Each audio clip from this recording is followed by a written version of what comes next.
Mga kababayan at kapanalig sa Party for Progress, buong puso namin kayong tinatanggap para sa panlalawigang kumbensyon ng ating partido sa isang makasaysayang araw sa pagpili ng ating kandidato para gobernador ng ating mahal na lalawigan. Ang kailangan ng ating lalawigan ay isang may karnasang lingkod bayan. Ang dapat piliin na maging panglaban ng ating partido ay isang naging matapat sa ating partido. Ang inyong lingkod, Attorney Greg Piray, subok na sa mga bagay na ito. Napapanahon na upang ang pamunuan ng lalawigan ito ay maisalin sa Party for Progress. Matagal-tagal ng panahon ng nakabilanggo ang pag-unlad ng bayang ito dahil sa pamumuno ni Zaragoza. Dapat ay isang tuwirang pagbabago. Dapat ay isang Ricardo Montinola.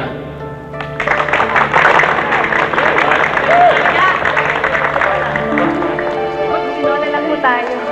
Montinola lang po.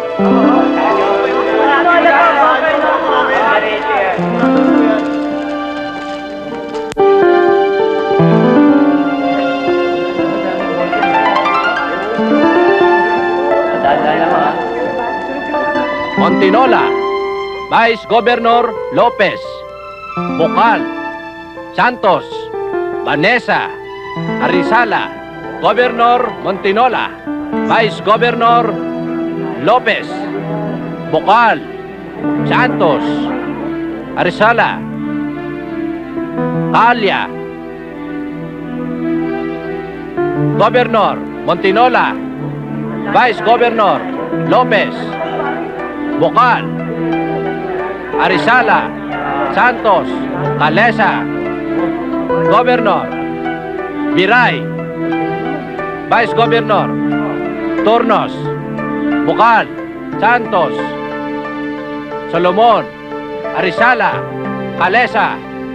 Alinsunod sa regulasyon ng partidong ito, ay formal kong ipinoproklama na ang opisyal na kandidato sa pagkagobernador ng Party for Progress sa lalawigang ito ay si Ricardo Montinola.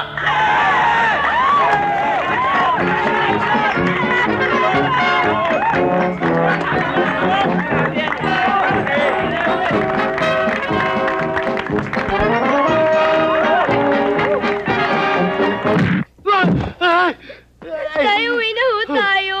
Huwag niyo na huwag sasaktan ng tatay ko. Parang awa niyo na ho. Uwi na ho kami. Hindi makalalabas dito ang tatay mo hanggat hindi bugbog sarado. At dito sa teritoryo ko, ayokong pumapilang dayo. Mang Danny, pabayaan niyo na ho kami makauwi. Maawa na ho kayo. Makulit tong batang to eh. Tabi dyan! Huh? Mga lintik na ito, pati bata, pinapatulad. Hoy!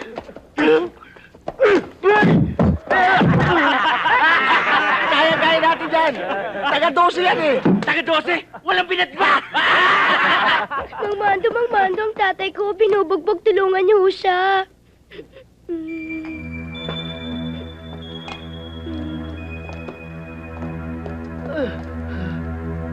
Ano ba nangyari mga kasama? Ikaw pala si Mando. Yung pinagmamalaki ng 12. Ako si Danny. Danny Tisoy. Hoy, kung dun sa lugar mo, kinikilala kang pa to, dito, titibagin ka namin.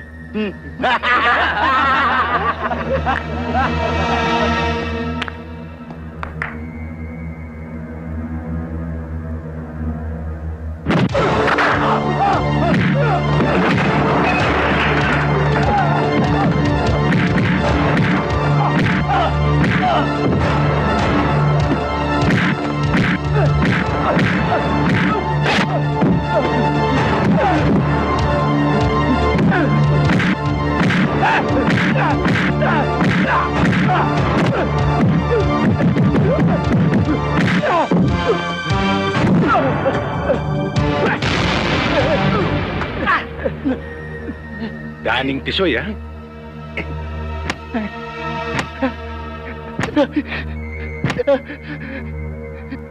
Titibagin? Po.